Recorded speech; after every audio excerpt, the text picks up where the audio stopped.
તો જે તેજસની આપણે દરેક લેક્ચરની અંદર વાત કરીએ છીએ ને કે હું ઘણી બધી વખત કહેતો હોય તો લોકો માનતા નથી. પીએસઆઈમાં લાગી ગયું છે અને પીએસઆઈ લીધી નથી. આજે એ તેજસની સાથે તમને થોડીક માહિતી અપાવું કે સૌથી પહેલાં તો તેજસ કે ક્યાંથી બિલોંગ કરે છો અને અહીંયા તે શું સ્ટડી કરી? મેં નર્મદા જિલ્લાના ડેડિયાપાડામાંથી આવું છું અને અહીંયા મેં સીસી એ ગ્રુપની મેન્સ માટે આવ્યો હતો.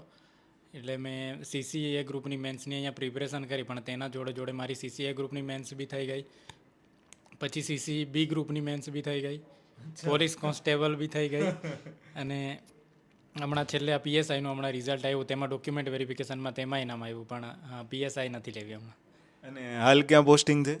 હાલ મારું સમાજ કલ્યાણ નિરીક્ષક તરીકે દાહોદમાં પોસ્ટિંગ છે. અચ્છા, ઘણા બધા પીએસઆઈ માટે છે ને આમ મરી પડતા હોય કે ચાલો પીએસઆઈ પીએસઆઈ પીએસઆઈ.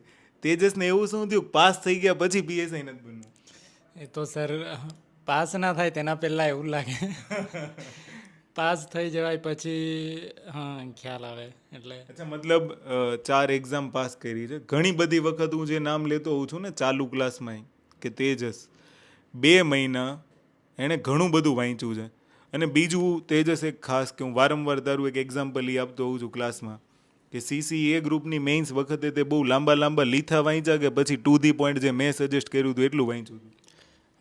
સીસી એ ગ્રુપ મેન્સ માટે આપણે એક અહીંયા ખાલી ક્લાસમાં એક નાની બુક બનાવડાવી હતી, તેટલું જ મેં વારંવાર 10-15 વાર રિવાઇઝ કરી હશે બુક. એના સિવાય બીજું અહીંયા ક્લાસીસ અટેન્ડ કર્યા હતા અને વાંચવામાં એ બુક જ વાંચી હતી.